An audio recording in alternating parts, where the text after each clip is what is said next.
Hi, I'm Diane McGarry with Dracut Arts.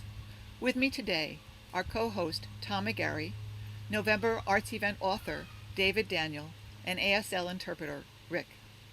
David Daniel is the author of more than a dozen books, including White Rabbit, a novel set in San Francisco in the summer of love, and 4 entries in the prize-winning Alex Rasmussen Lowell-based mystery series. His story collections include Coffin Dust, 6 off 66, and most recently, Inflections and Innuendos. The new collection, The Apparatus of the Dark, will be published later this year. More of his work can be found at richardhowell.com. And in a just released Lowell review, which I just read, thank you very much, he teaches at the University of Massachusetts Lowell. David, you are a fantastic writer. How did you choose to write thrillers? Wow, thank you. Thank you for that nice introduction. How did I come to write thrillers? Well, I want to say right off the bat that I kind of started off in that vein, but I left it, and I think I had an editor early on who said, you can do really well writing international thrillers. And I think of all the books I've written, the ones that have sold the most, and none of them sold hugely, but the ones that sold the best were kind of thrillers.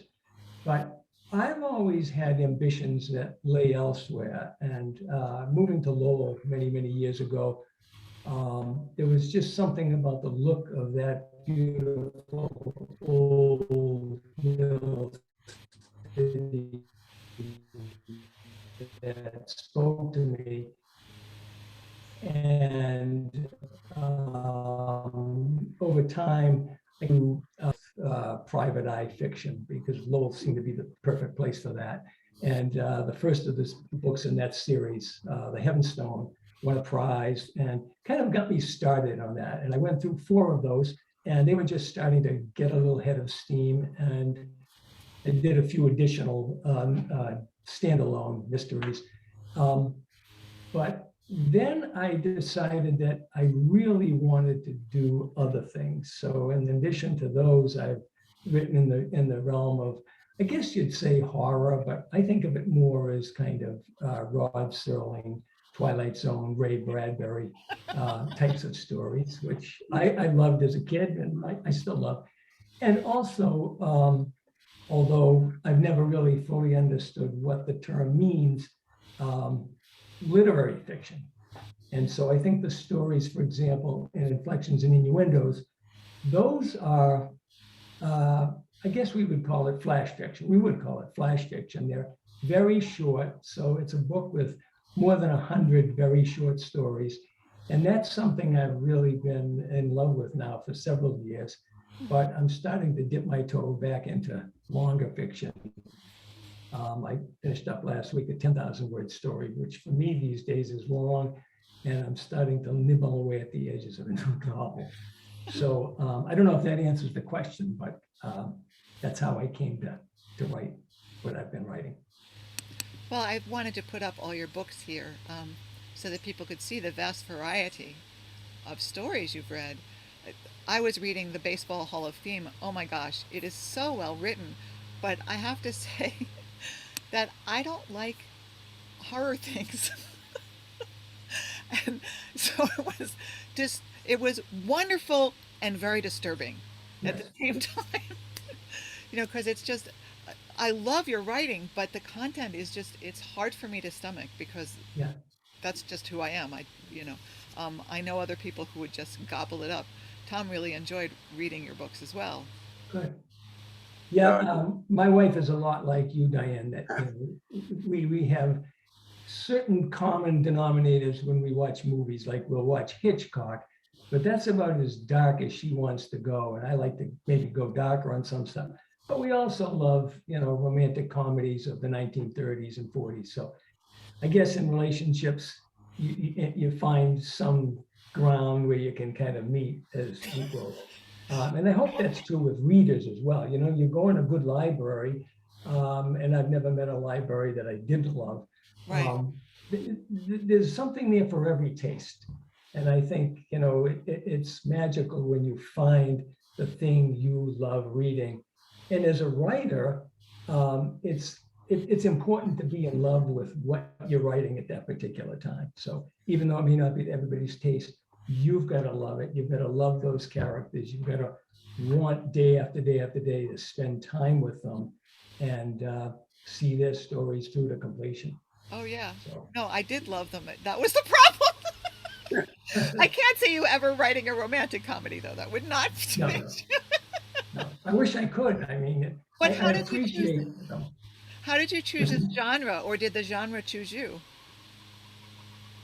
That's a good question. I think it's a bit of both. As I say, when I was very young, I was reading. My mother was a big reader and always had books around the house. My dad loved to read, Sports Afield and, fishing magazines and stuff like that, which I read as well. But my mother's books, and I remember early on picking up a pretty thick little volume of Edgar Allan Poe's stories of the, I forget what it was called, stories of the grotesque and the imagination or something, but it was all those classic Edgar Allan Poe stories. Oh yeah, he's The incredible. Telltale Heart and the Gold Bug and all of those. And I just from an early age kind of loved that stuff and wrote many stories very imitatively in the Poe fashion. And then I was enamored of the Twilight Zone series, the Rod Serling series. So I felt, write what you like.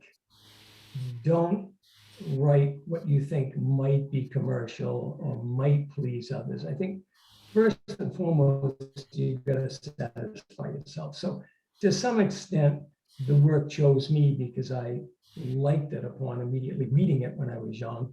And then I chose it by consciously deciding that I would write in the vein of some of those writers that I've named.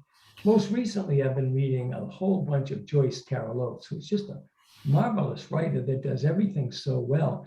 And talk about dark, I mean, really dark. She is dark in a way that's much more psychologically convincing and believable than maybe some novel about a serial killer that, is a fun read, but you're not going to take it too seriously. She goes for the jugular and often has a little, but not much resolution at the end. So you're really left hanging.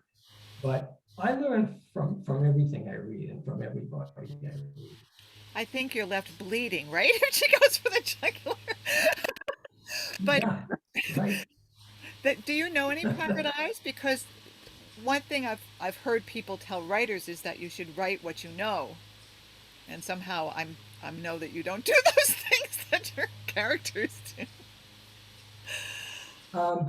I know a couple of private eyes, but not really well, because what private eyes do, and they'll be the first to tell you, it looks glamorous in movies and in books and on TV, but it's not. It's these days, it's sitting at a monitor, accessing websites, the same kind of things that you and I, if we're willing to pay $35 and want to track down an old high school sweetheart, we can do it. But it's not the exciting thing. I think that's really a fictional construct that got developed back, maybe as far back as the Moonstone. Certainly, I think Conan Doyle was doing it. But in the modern age, I think writers like Dashiell Hammett and Raymond Chandler, they kind of invented the private investigator. Yeah, but a lot of their work must be pretty boring. That's what they say. That's what they say.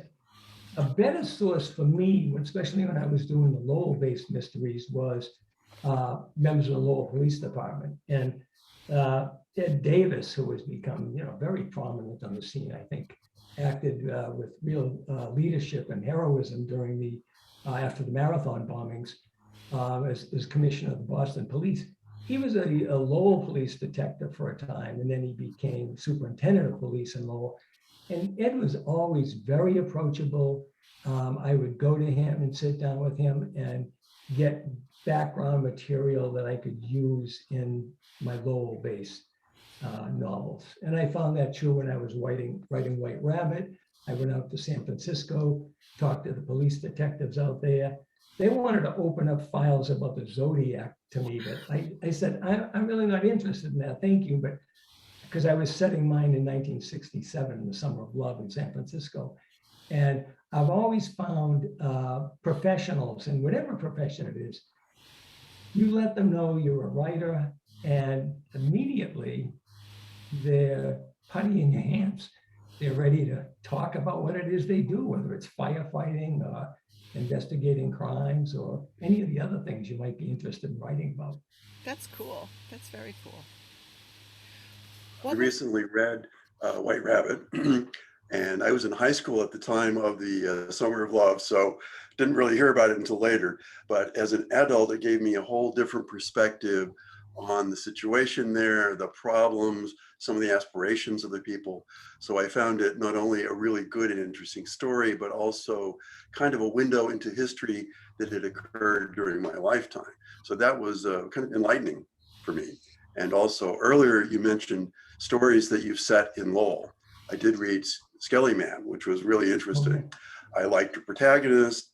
I liked the complicated situation you set up, but I took special pleasure in recognizing references to things in and around Lowell, because we've lived here about 35 years. We're the next town over. I've worked in Lowell. My son went to community college in Lowell at one time. So we kind of know the area without actually having lived there. So there's a special pleasure in recognizing the reality of some description. And it's not just, oh, you looked it up on the internet and you referred to these things. You actually live there. That is clear from the writing. So thank you. I appreciate that, Tom, because I didn't ever see Lowell until I was well into my adult years. But as I say, when I did see it, visually and in many, many other ways, it just knocked me out. I said, wow, how had I missed this place? So I think this whole Merrimack Valley region is just rich source material, certainly visually, but also just in terms of its history and the waves and waves of people that have washed up on these shores for so many decades and centuries. Oh yeah. Thank you. Yes, there's continual immigration into this area. It's really, and transitions. I mean, there is actually anywhere, right? Anywhere in the United States. Life is not stagnant. It's always moving. Right. The only constant is change, right? Yeah. Right. That old French saying that I can't ever get right, but that's exactly true. That's the constant. Yeah. Yeah. So you teach writing a lot? Every chance I get. I mean, I love it. And there's always that old debate, can writing be taught? And, the answer is yes and no. But I always kind of think about, Malcolm Gladwell, in one of his books, I think it might have been Outliers, talks about that 10,000 hours that in order to achieve mastery of complex things, and writing fiction is a complex art, a lot of moving parts to it, that if you put in the time and are willing to do that, and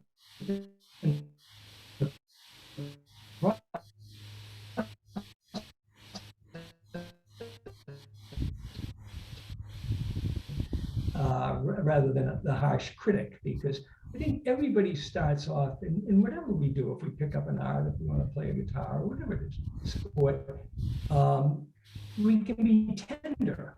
And I think it's important to encourage people rather than to discourage them.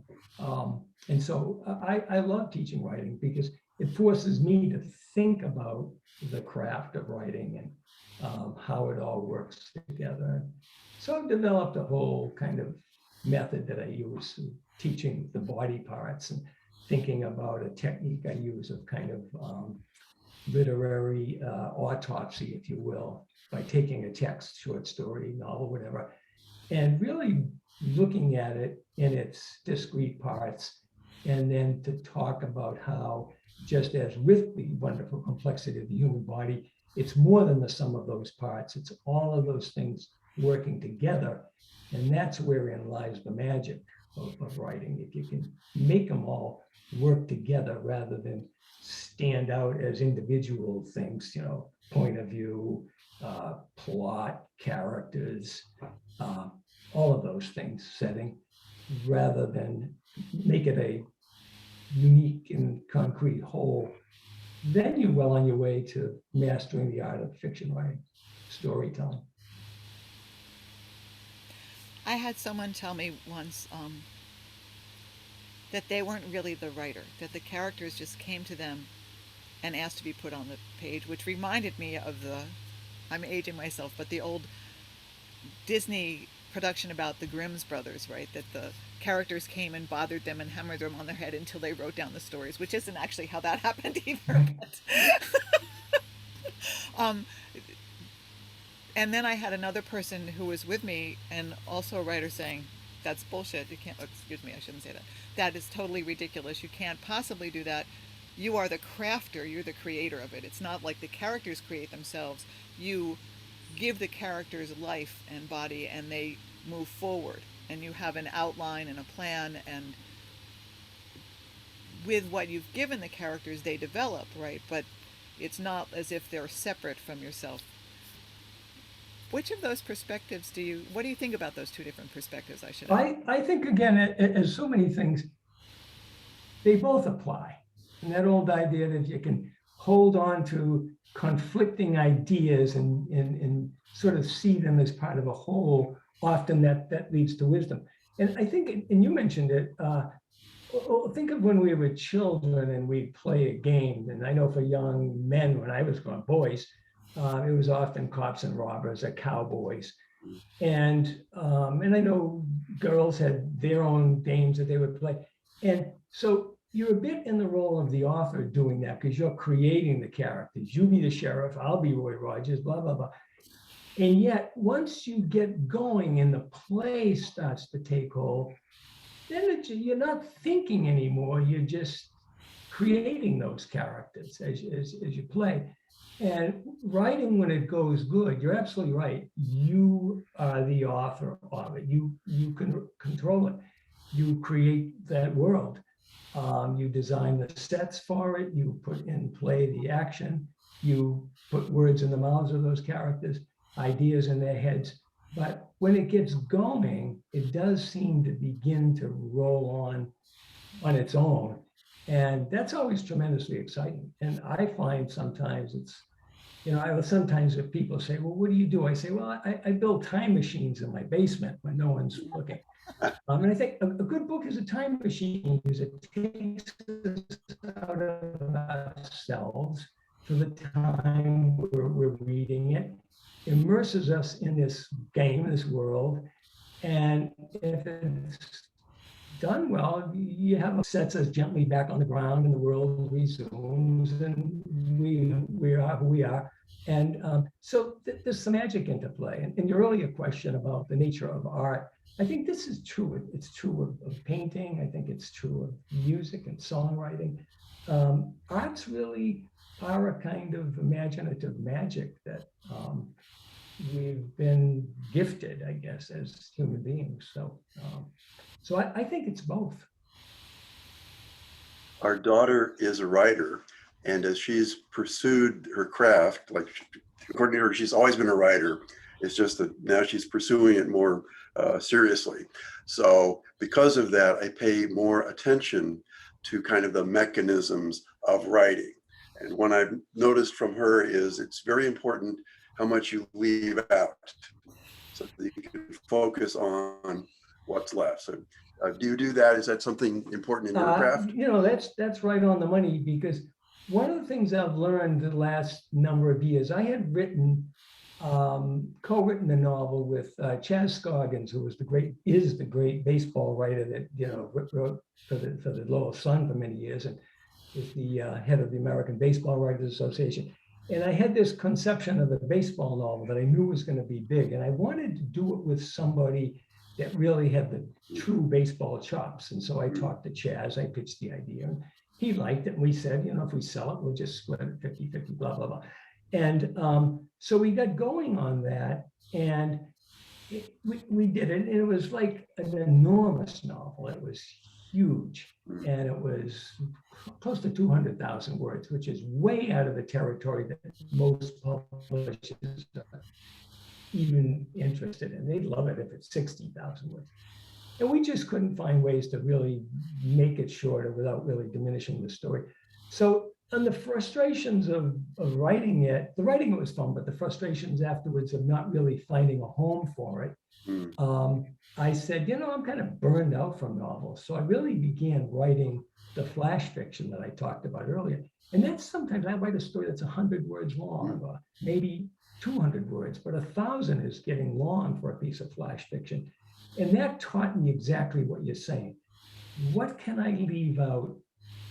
Leave on the page enough of a character or characters, enough of a sort of storyline, and let the readers kind of fill in the missing pieces.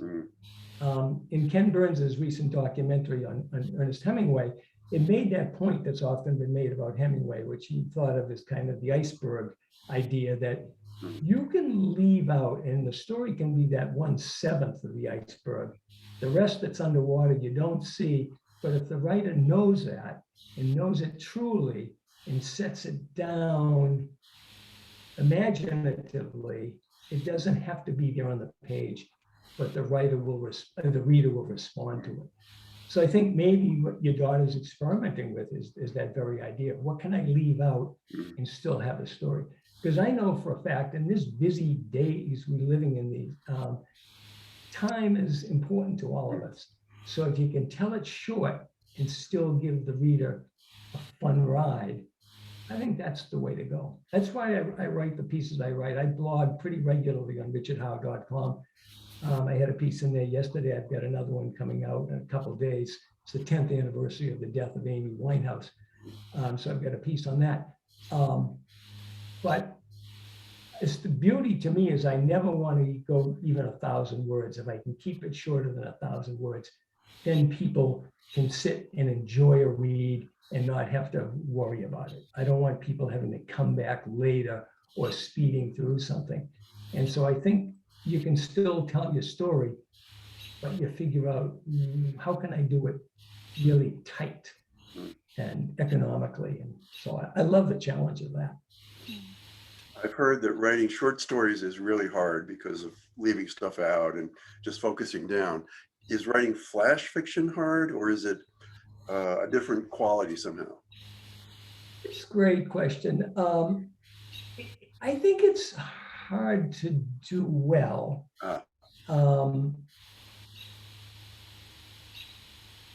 Because if it's too spare, if too much is left out, the reader's not getting the experience of a story or of a character. So you find ways to economize. You limit the dialogue, or you limit the description. So I think, to be honest with you, I honestly think that writing is hard. It doesn't matter whether we're writing a paper for high school class or writing a novel. It's hard work, and you want it to be fun some of the time, but it's not always fun. So it's like exercising in a way. Sometimes it's fun, but oftentimes it's a slog, and you do it because it's good for you. Writing is, it's often good. The feeling of having written is better than the act of doing the writing. So. Okay. Well, that makes complete sense. I'm a musician, so all the hours I have practicing and looking and researching and practicing again. Yeah. That's really not necessarily fun. But if I didn't do that, I wouldn't have the ability to perform. Or right now I do therapeutic music. I wouldn't have the reservoir of sounds and experience of sounds to pull out and bring forward.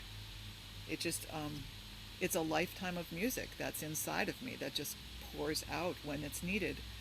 And it seems, similarly, you're saying that as a writer, you have all these tools that you have, and you need to craft them into a particular story or novel. or flash fiction at that moment of time. So you're drawing on all this history that you have inside yourself. Is that? You make an excellent point. And I think the analogy to playing music is right on the money. I mean, you got to keep your chops up no matter what it is you do. And as a writer, I think one of the things I'm always encouraging students is, the simple thing, keep a notebook. Can be big, it can be small, but have it and write in it as regularly as you can. And I always recommend writing with a pencil because it's got its own little, key here at the bottom. But to record stuff, and it's almost like doing finger exercises away from a musician, and it's narrative nonfiction, memoir, or fiction. Writing is writing, and it's hard, and you can make it better and get better by doing it with frequency and regularity. So I hear you on that. Yeah, and it's what you choose to do, right? All of us have these talents, but we choose to focus on certain things at a point in time, either when we're 8 or 20, and that's what we get really good at. Yeah. And we derive the satisfactions of it. If it were only hard, you could debate, well, why am I doing this? But it's hard, but it's fun and it's satisfying. And for me, I've never been driven by, and I have to say this softly because I don't want, it's never been about making money from the writing. If that happens, that's a nice byproduct. But you do it first and foremost for a love of the act. And that way, you don't get tired of doing it. And if you do, you can walk away from it. Nobody makes us do anything here. So. That's true. Thank you so much, David. This has been great. Yes. David is our November Arts Event author. Register through Eventbrite to join us online Saturday, November 13th at 2 p.m. for his live reading and question and answer. There will be an ASL interpreter throughout the program to both sign his talk and your questions. For more information, check out our website, dracutarts.com, or email us at dracutarts@gmail.com.